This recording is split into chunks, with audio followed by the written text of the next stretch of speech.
কার্তিক দাদা কিছু বলে যায়নি, এমনি চুপচাপ বেরিয়ে গেছে।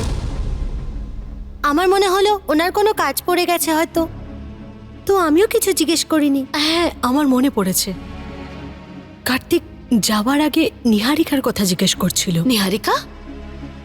নিহারিকা কি বাড়িতে নেই? তাহলে ওরা দুজন আবার কোথায় গেল?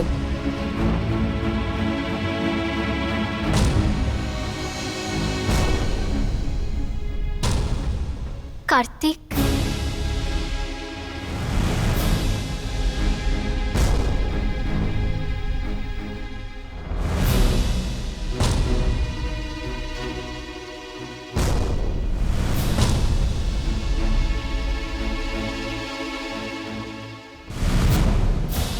কোথায় ছিলিস তোরা দুজন? কোথা থেকে আসছিস?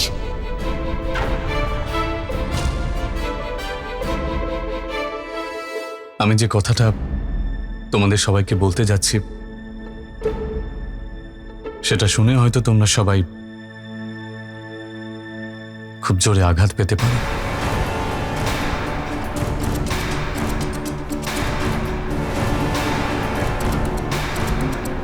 কিন্তু এখন এই কথা বলে দেওয়াটা আমার কাছে অত্যন্ত জরুরি।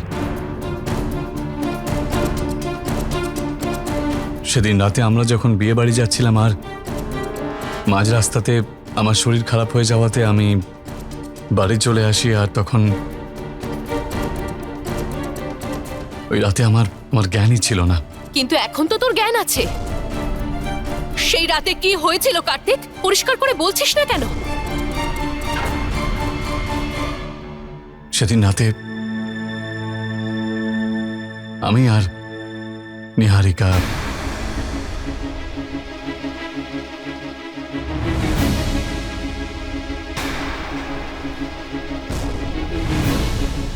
সেই রাতে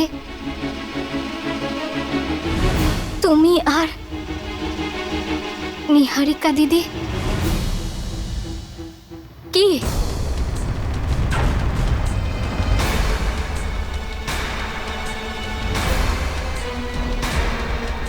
বলো না কার্তিক, উত্তরটা দাও। কি হয়েছিল সেই রাতে? উত্তরটা দাও কার্তিক, কি হয়েছিল? সেদিন রাতে আমি আর নিহারিকা একসঙ্গে ছিলাম, আর আমাদের মধ্যে তাই হয়েছে যা হওয়াটা ঠিক নয়।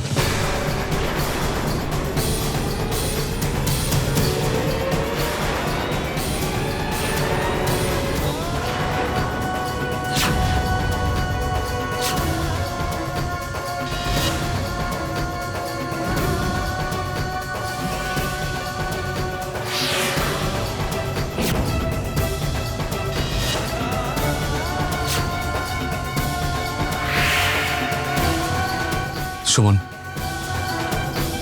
আমাকে বিশ্বাস করো, সেই রাতে কি হয়েছিল, কখন হয়েছিল, কেন হয়েছিল আমার কিচ্ছু মনে নেই। তুমি তো জানো সেদিন আমার মাথা ঘুরছিল, আমার জ্ঞানই ছিল না। আর জানি না যে তখন আমার এমন কি পরিস্থিতি ছিল যে আমি এরকম একটা ভুল করে বসলাম। আমি আজ পর্যন্ত আমার জীবনে যদি কাউকে সব থেকে বেশি ভালোবেসে থাকি সেটা হলো তুমি, সুমন।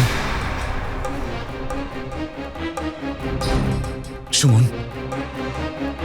প্লিজ আমাকে বিশ্বাস করো, যা হয়েছে তা ভুলবশত হয়েছে। সুমন, আমার কথা শোনো। কোথায় যাচ্ছিস?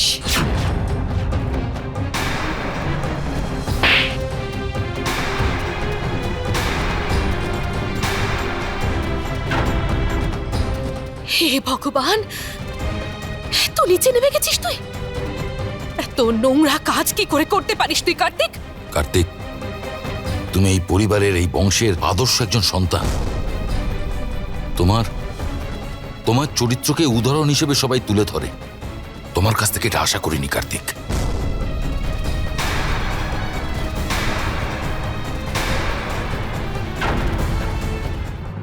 মানলাম যে ওদের দুজনের ভুল, কিন্তু ওরা চাইলে তো এটা লুকোতেও পারত। কিন্তু সবার সামনে ওরা ওদের ভুলটা স্বীকার করে নিয়েছে। আর এই সাহসটা সবার মধ্যে থাকে না। আর আমি তো ব্যাস ব্যাস দিদি, এরকম ভুল হবে কেন যে সত্যিটা বলার জন্য সাহসের দরকার পড়বে? নিজের পাপের গল্প আমাদের শুনিয়ে আমাদের ওপর কেউ কোনো দয়া করেনি। আজ একটা সম্পর্ককে কার্তিক যেভাবে কলঙ্কিত করেছে, সেই জন্য এই পরিবারে আজ অনেকগুলো প্রশ্ন উঠে এসেছে। ঈশ্বর জানেন সম্পর্ক নিয়ে এই অশান্তি কবে শেষ হবে।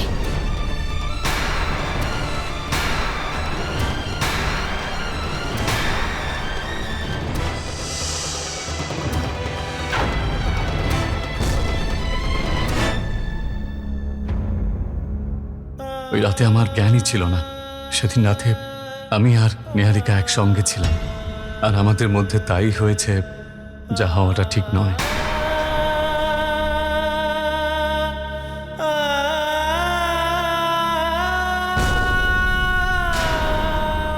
আমায় ক্ষমা করে দাও সুমন। আমি জানি আমি ভুল করেছি, আর আমি আমার এই ভুলের জন্য অত্যন্ত লজ্জিত। কিন্তু তুমি আমাকে বিশ্বাস করো, যা কিছু হয়েছে অজান্তে হয়েছে। কার্তিক,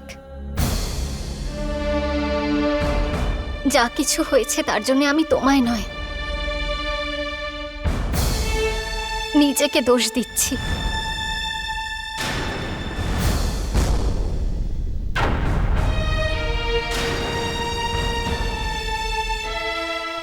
হ্যাঁ কার্তিক, আমি তোমায় কি প্রশ্ন করব? আমি তো নিজেকে এই প্রশ্নটা করতে করতে হাঁপিয়ে গেছি যে আমি স্ত্রীর ধর্ম পালন করতে কোথায় খামতি রাখলাম।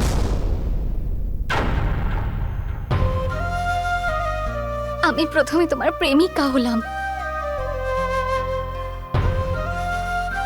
তারপর তোমার বন্ধু হলাম। আমি প্রতিবার একজন ভালো স্ত্রী আর একজন ভালো বৌমা হওয়ার চেষ্টা করেছি। তাহলে আমার ভুলটা কোথায় হলো যে তুমি আমার জায়গাটা অন্য কাউকে দিয়ে দিলে? কেন কার্তিক, কেন? ভুল তোমার নয়, ভুল আমার হয়েছে। না সুমন, না, তুমি কোনো ভুল করনি। কোনো ভুল নেই তোমার। সব ভুল আমি করেছি, সব অন্যায় আমার। তুমি আমার কাছে ঈশ্বর ছিলে কার্তিক। আমি আমার মনে তোমায় সেই স্থান দিয়েছিলাম যে স্থান মন্দিরে ভগবানকে দেওয়া হয়ে থাকে। কিন্তু আজ আমার মনের ভেতরে থাকা ভগবান ধ্বংস হয়ে গেছে। আর কথায় আছে না, ধ্বংস হয়ে যাওয়া ভগবানের আর পুজো হয় না। তুমি বারবার আমার কাছে ক্ষমা চাইছো, তাই তো? কার্তিক, আমি যদি তোমায় ক্ষমা করেও দিই, তাহলে কি আর কোনো মনে প্রশ্ন জাগবে না? আমি কি আর তোমায় সেই সম্মান করতে পারবো না কার্তিক?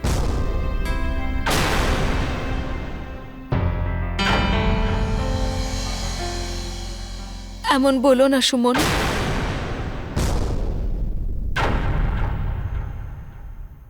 সুমন, কার্তিকের জ্ঞান ছিল না। সে রাতে যা কিছু ঘটেছে অজান্তে ঘটেছে। কার্তিককে দোষ দিও না। যা দোষ দেওয়ার আমার মতো অভাগীকে দাও। জানি না ওপরওয়ালা আমার ভাগ্যে কি লিখেছেন। নিজের সিঁথির সিঁদুর তো হারিয়েছি, আর এখন আমার জন্য আমার ছোট বোনের সংসার ভেঙে যেতে বসেছে। সুমন, তুমি যদি কার্তিককে ক্ষমা না করো, তাহলে আমি নিজেকে কখনো ক্ষমা করতে পারবো না। আমি এই সংসার নষ্ট হয়ে যাওয়ার দায় সহ্য করতে পারবো না, সহ্য করতে পারবো না।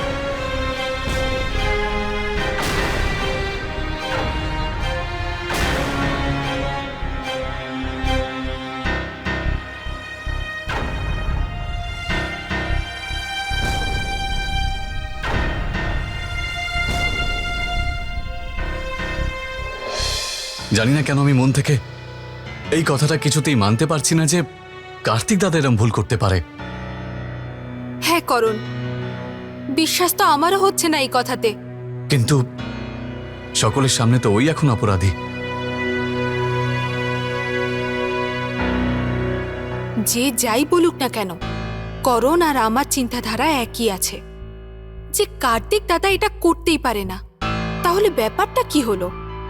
কোথাও না কোথাও কিছু তো একটা রয়েছে যেটা আমরা কেউ জানি না। কিছু একটা নিশ্চয়ই হয়েছে যাতে কার্তিক দাদা সকলের সামনে নিজের দোষ স্বীকার করে নিচ্ছে। আর আমি তো এটাও বুঝতে পারছি না যে গত কয়েকদিন ধরে এই বাড়িতে যা হচ্ছে শুধু সুমন দিদির সাথেই কেন হচ্ছে, আর যেটা হচ্ছে তার সবসময় নিহারিকা দিদির সাথে কেন যুক্ত থাকে। কোথাও না কোথাও কিছু একটা গন্ডগোল তো আছেই। কার্তিকের এই ভুলের জন্য মা আমি হাত জোর করে ক্ষমা চেয়ে নিচ্ছি। ক্ষমা করে দাও ওকে। ও বারবার একটাই কথা বলছে, ও যে কাজটা করেছে সেটা না বুঝে করেছে। ওর জ্ঞান ছিল না, মাথা ঘুরছিল, শরীর খারাপ ছিল, বুঝতে পারেনি। আর আমি তো নিজের চোখে এটা দেখেছি মা, কারণ আমি যখন বাড়িতে ওকে ছাড়তে আসছিলাম তখন আমি রাস্তায় ওকে ডাক্তারের কাছে নিয়ে যাই। আমি ওর দোষ ঢাকার চেষ্টা করছি না, আমি শুধু এটাই বলতে চাইছি যে সেই রাতে যা পরিস্থিতি ছিল, মানে ওর যা অবস্থা ছিল, সেই ব্যাপারটা যদি আমরা একটু ভাবি তাহলে হতে পারে ও নিহারিকা আর তোমার মধ্যে পার্থক্যটা বোঝেনি। হতে পারে ও এটা মনে করেছিল যে ওর কাছে নিহারিকা নয়, ওর সুমন রয়েছে।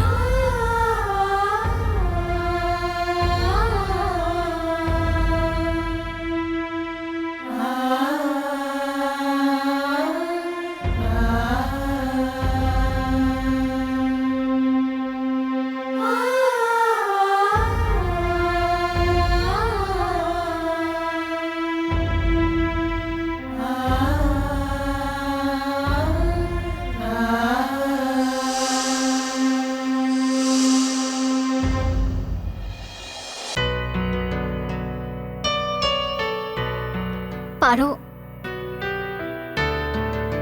আমার চিন্তা তুমি করো না, আমি ঠিক আছি। আমি শুধু কিছুক্ষণ একা থাকতে চাই, আমাকে একা থাকতে দাও।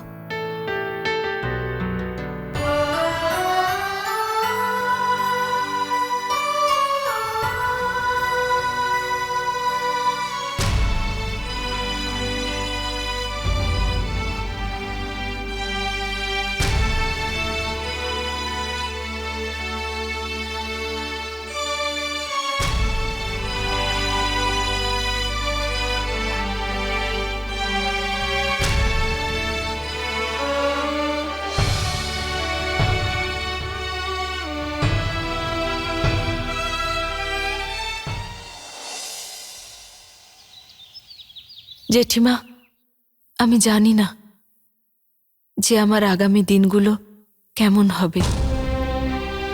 এটাও জানি না আমার কপালে আর এ বাড়িতে থাকা আছে কিনা। যাই ঘটুক না কেন, সেটাকেই আমার ভাগ্য বলে মেনে নেব।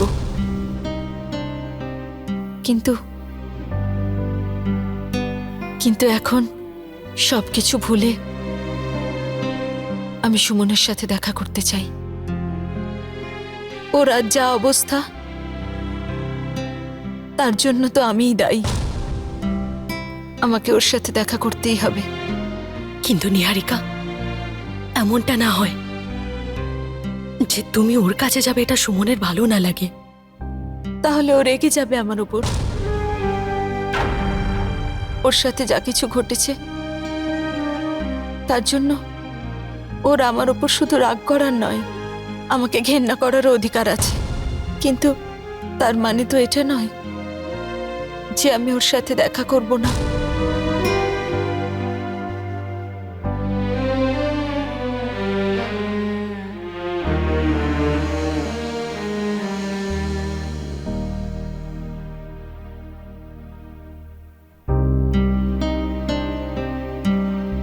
সুমন,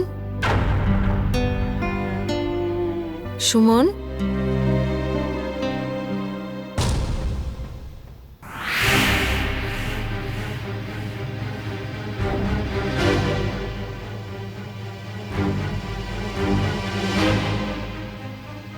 কার্তিক, আমি চিরকালের জন্য বাড়ি ছেড়ে চলে যাচ্ছি, আর আমার চলে যাওয়ার কারণ হলো তোমার খুশি। হ্যাঁ কার্তিক, আমার কাছে তোমার খুশির চেয়ে বড় আর কিছুই নয়। তুমি যদি অন্য কারোর সাথে ভালো থাকো তাহলে তাই সই। আমি কখনো তোমার রাস্তার কাঁটা হব না। তোমার নতুন সাথী আর নতুন জীবনের জন্য অভিনন্দন, সুমন।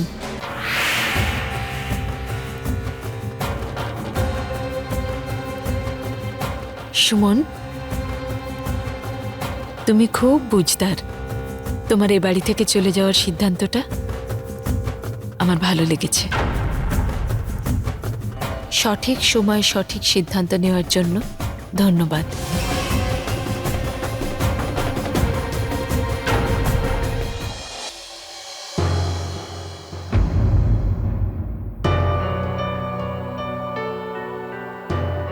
আরে সুমন ম্যাডাম, আপনি এত সকাল সকাল কোথাও যাচ্ছেন? নমস্কার। নমস্কার। একটা জরুরি কাজ ছিল, ওটাই মিটিয়ে নিতে যাচ্ছিলাম।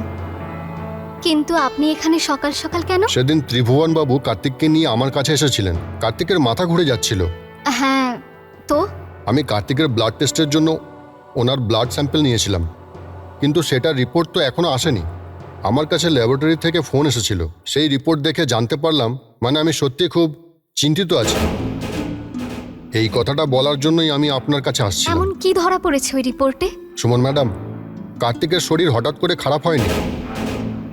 ওনাকে কেউ কোনো কিছুর সাথে নেশার ট্যাবলেট মিশিয়ে খাইয়ে দিয়েছিল, যাতে ওনার শরীর খারাপ হয়ে যায়। এই ওষুধটা খেতে যিনি অভ্যস্ত নন, তিনি যদি এই ওষুধটা খান তাহলে ওনার মাথা ঘুরবে, মনে একটা ভয় হবে।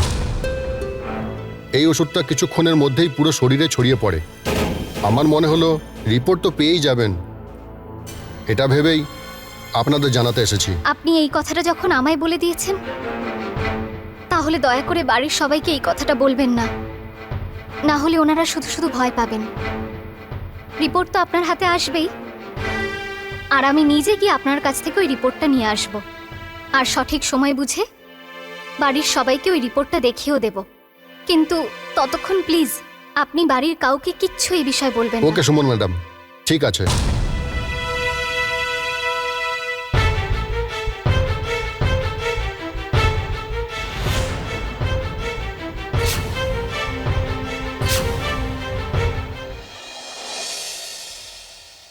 দাদু ভাই, ওরা দুজন বাড়িতে নেই।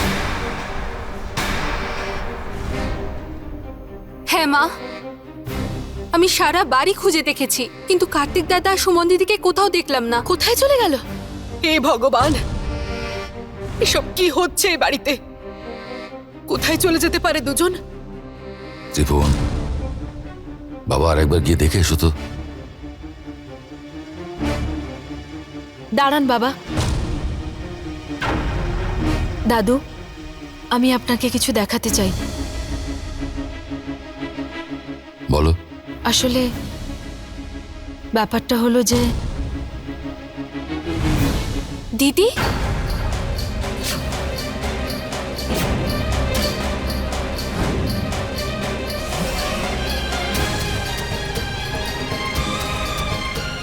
সুমন,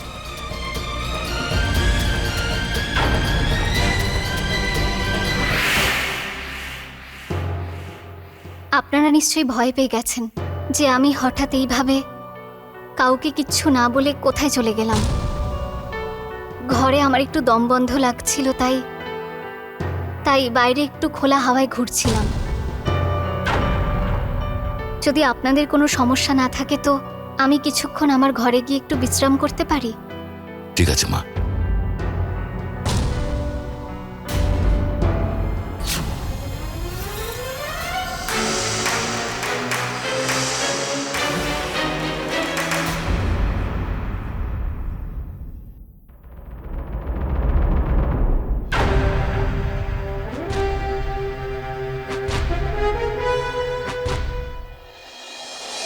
সুমন দিদি, দাঁড়াও।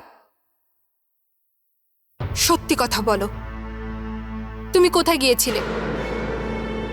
আমি তোমার এই কথাটা বিশ্বাস করতে পারছি না যে তুমি হাওয়া খেতে পার্কে গিয়েছিলে। তোমার এই কথা অন্য কেউ বিশ্বাস করতে পারে, কিন্তু আমি তোমার কথাতে বিশ্বাস করছি না। বলো না সুমন দিদি, তুমি কোথায় গিয়েছিলে? পারো, কিছু কথা বলতে নয়, বুঝে নিতে হয়। সঠিক সময় মতো সমস্ত সত্যি তোমার সামনে থাকবে, কিন্তু তার আগে এটা ধরে নাও যে এই সত্যিটার পেছনে খুব বড় একটা মিথ্যে লুকিয়ে আছে। আমিও তো এটা জানার চেষ্টা করছি সুমন দিদি। তুমি বলো না, কি সেই মিথ্যেটা? এটার জন্য কে দায়ী? পারো, আমি এখন কিচ্ছু বলতে পারবো না। যতক্ষণ আমার ভাবনাটায় আমার বিশ্বাস হচ্ছে না, আমি কি বলবো? আর যখন আমি আমার ভাবনার সমস্ত সত্যিটা বুঝবো, সত্যিটা শুধু তোমার নয়, পরিবারের সবার সামনে চলে আসবে।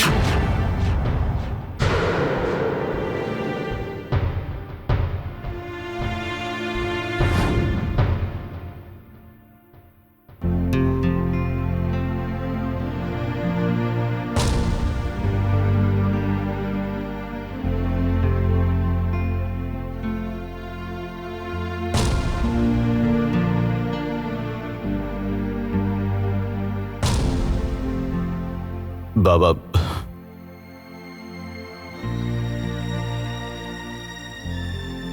যাও বাবা, নিজের রুমে যাও আর কথা বলে দেখো সুমনের সাথে।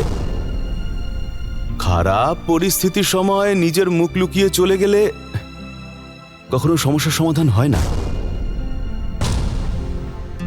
হ্যাঁ দাদা, পাপা একদম ঠিকই বলেছে। যা গিয়ে বৌমনির সাথে কথা বল। তুই তার কথা শোন, তুই নিজেরটা বল। তাছাড়া কথা বললে পরেই সমস্যার সমাধান হয়ে যাবে। যা।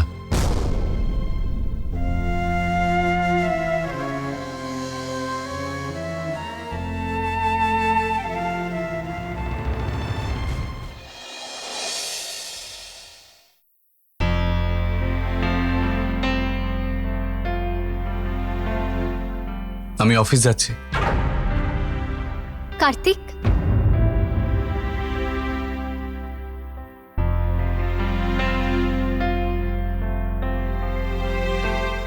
আমি তোমাকে কিছু জিজ্ঞেস করতে চাই। আমি জানতে চাই যে সেই রাতে তুমি যখন মাঝ রাস্তা থেকে বাড়ি ফিরলে, তখন কি হয়েছিল? তোমার মাথা কেন ঘুরছিল আর অজ্ঞান হয়ে গেছিলে কেন? আমাকে ওই রাতের সমস্ত কথা বলো কার্তিক। সেদিন রাতে রাস্তায় আমার শরীর খারাপ হয়ে গিয়েছিল আর আমি পাপার সঙ্গে বাড়ি চলে আসি। আমার মাথাটা খুব জোরে ঘুরছিল। তারপর নিহারিকা আমাকে এক গ্লাস গরম দুধ দিয়ে যায় খাওয়ার জন্য। আরো জোরে মাথা ঘুরতে থাকে। আমার মনে হচ্ছিল যেন আমার নেশা হয়ে গেছে।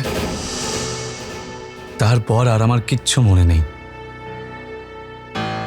বাকি সবকিছু তো তুমি জানোই। আমি এক্ষুনি আসছি কার্তিক।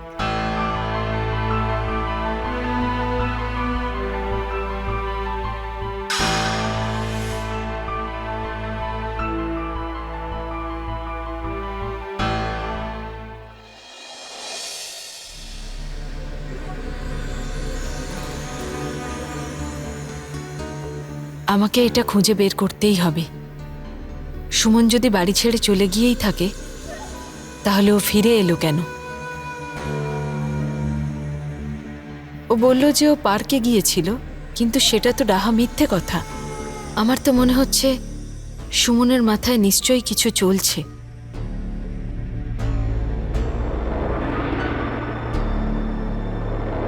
এবার মনে হচ্ছে এবার সুমনের জন্য আমাকে কিছু না কিছু ব্যবস্থা করতেই হবে।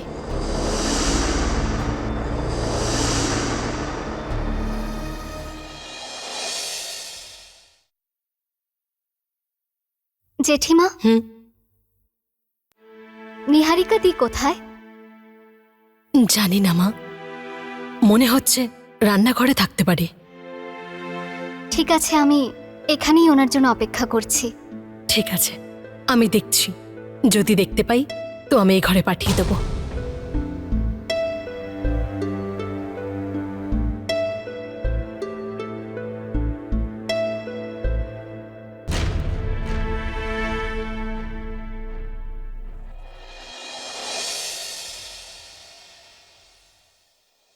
সুমন, সুমন, সুমন আবার কোথায় গেল?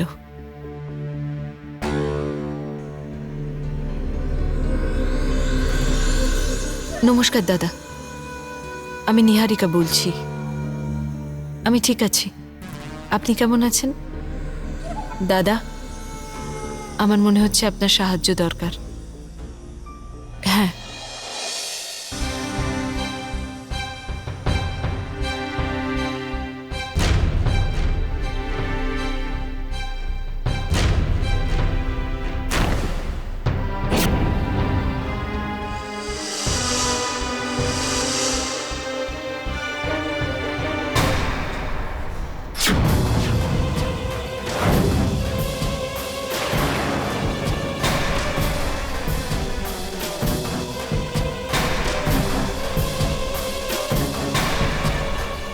কার্তিকবাবুর শরীরটা হঠাৎ করে খারাপ হয়ে যায়নি। ওনাকে কেউ কোনো কিছুর সাথে নেশার ওষুধ খাইয়ে দিয়েছিলেন।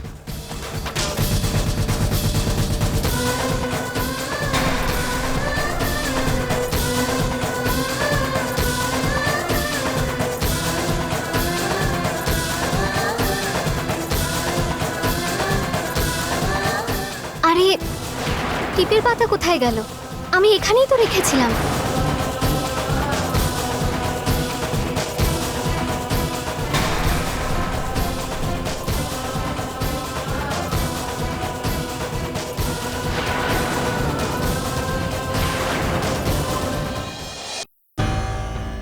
হ্যাঁ ডক্টর কাকা, আমি আপনার কাছে ওই রিপোর্টটা নিতে এক্ষুনি যাচ্ছি। ওই রিপোর্টটাই কার্তিকের সমস্ত সত্যির প্রমাণ। আর ওই সত্যিটা কিছুক্ষণের মধ্যেই পরিবারের সবার সামনে থাকবে।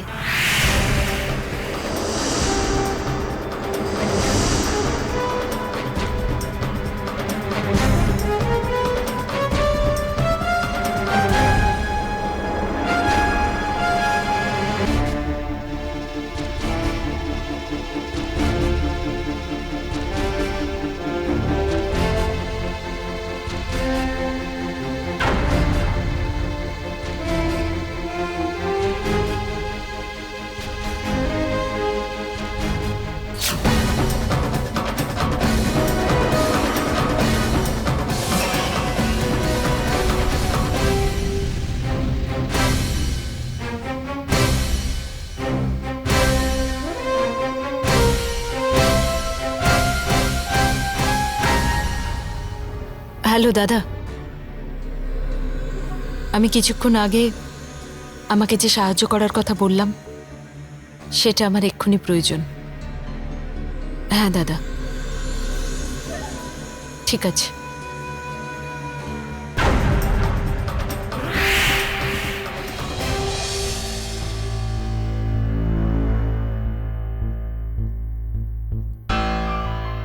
আপনাকে অসংখ্য অসংখ্য ধন্যবাদ ডক্টর। আপনি জানেন না আপনি আমার কত বড় উপকার করলেন। আর আপনি একদম চিন্তা করবেন না, আমি নিজে বাড়ির সবাইকে এটা দিয়ে দেব। কিন্তু সুমন ম্যাডাম, সাবধানে যাবেন।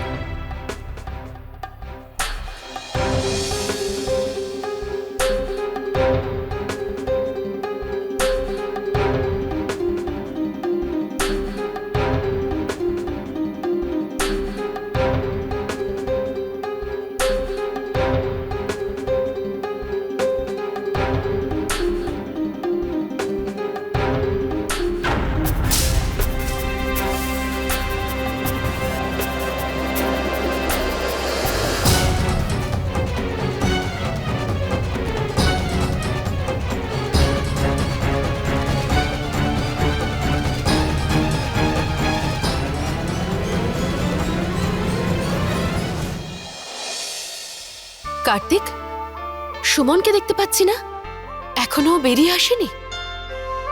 বাবা, তুমি সুমনের সাথে কথা বলেছিলে?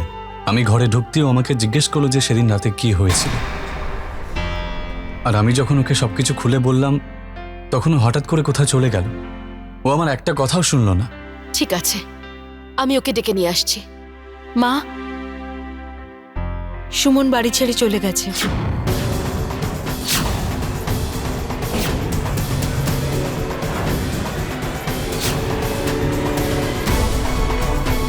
কি? আমি ওর ঘর থেকে এই চিঠিটা পেলাম।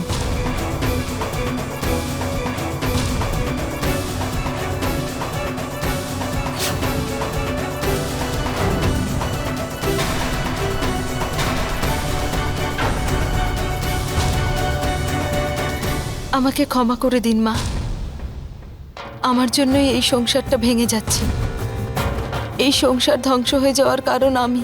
আমার জন্যই সুমন এ বাড়ি ছেড়ে চলে গেছে।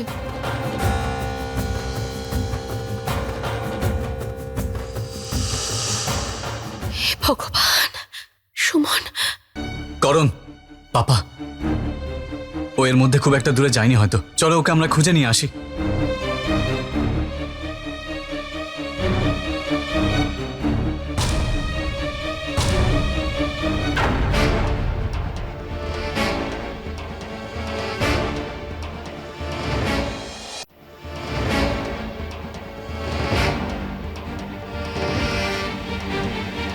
কোথায় চলে গেল সুমন?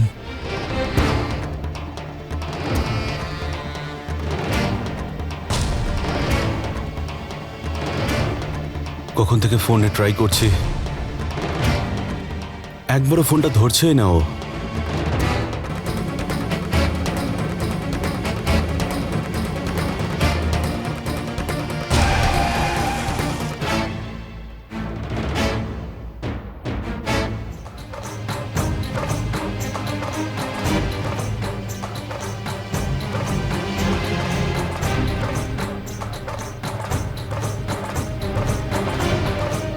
এই যে দাদা, আপনারা এনাকে দেখেছেন কি? ওনাকে? হ্যাঁ, এই তো কিছুক্ষণ আগে এদিক দিয়ে যাচ্ছিল। Thank you. পাপা, তুমি এখানে দাঁড়াও, আমি এক্ষুনি আসছি।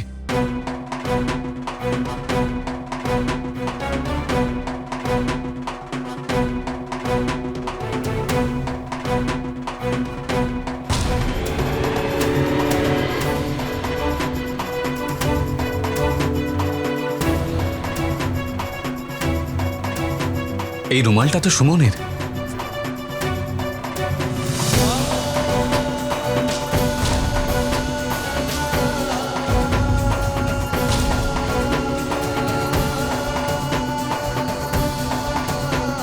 এই রিংটাও তো সুমনের। তার মানে ও এখানেই আছে। আর হয়তো এখানকারই কেউ বলতে পারবে যে সুমন কোথায় আছে।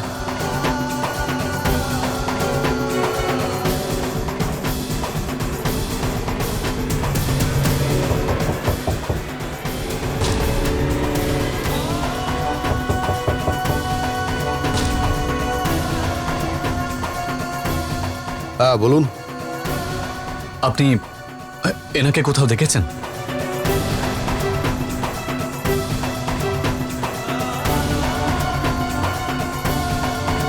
না, আমি এরকম দেখতে কোনো মেয়েকে এখানে দেখিনি। আর হ্যাঁ, আশেপাশে যদি কোথাও দেখতে পাই খবর দিয়ে দেব।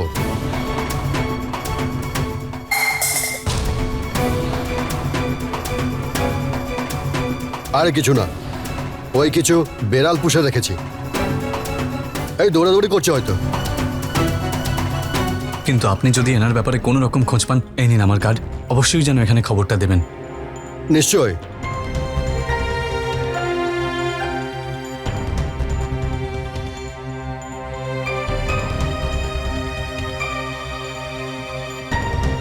কি রে, কিছুক্ষণ চুপ থাকতে পারিস না? বেশি চেঁচামেচি করার ইচ্ছে হচ্ছে? চুপ কর, না হলে এখন।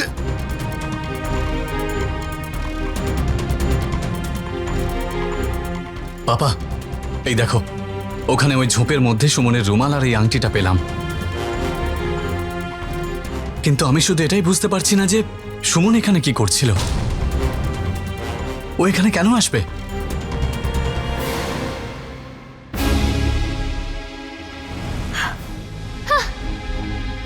কে তুমি?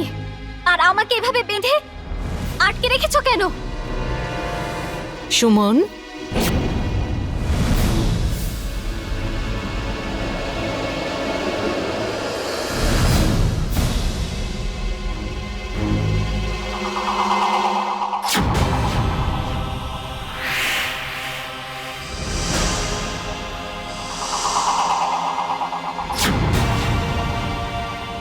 কত প্রশ্ন করো তুমি? যা প্রশ্ন করার আছে আমাকে করো, আমি তোমার সব প্রশ্নের উত্তর দেব। তুমি দিদি, তুমি যে এতটা নিচে নামতে পারো? তুমি আমাকে কিডন্যাপ করালে? দাদা, আমার এই কাজটা করে দেওয়ার জন্য অনেক অনেক ধন্যবাদ। আপনি এত কম সময়ের মধ্যে আমার এত বড় কাজটা করে দিয়েছেন। আমাকে ধন্যবাদ দিয়ে আমাকে লজ্জিত করবেন না। আমি তো এটাতেই খুশি হয়েছি যে আমি তোমার কোনো কাজে এসেছি।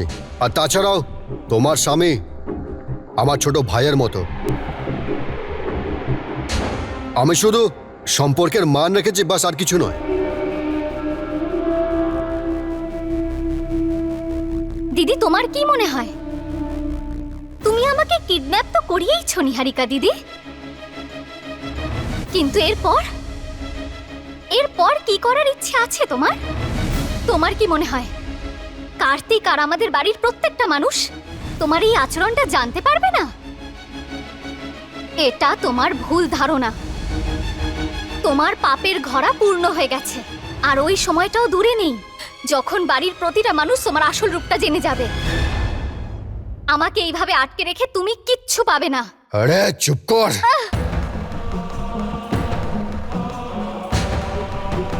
কত প্রশ্ন করো তুমি সুমন? তুমি আমাকে এতক্ষণ ধরে যে ফালতু প্রশ্নগুলো করলে সেগুলোর উত্তর দেওয়ার আমি প্রয়োজন মনে করছি না। কিন্তু হ্যাঁ, একটা কথা অবশ্যই বলবো, এই জায়গাটার অভ্যাস করে নাও, কারণ তোমাকে এখানে অনেক দিন অবধি কয়েদ থাকতে হবে। দাদা, আপনাকে একটু বাইরে যেতে হবে।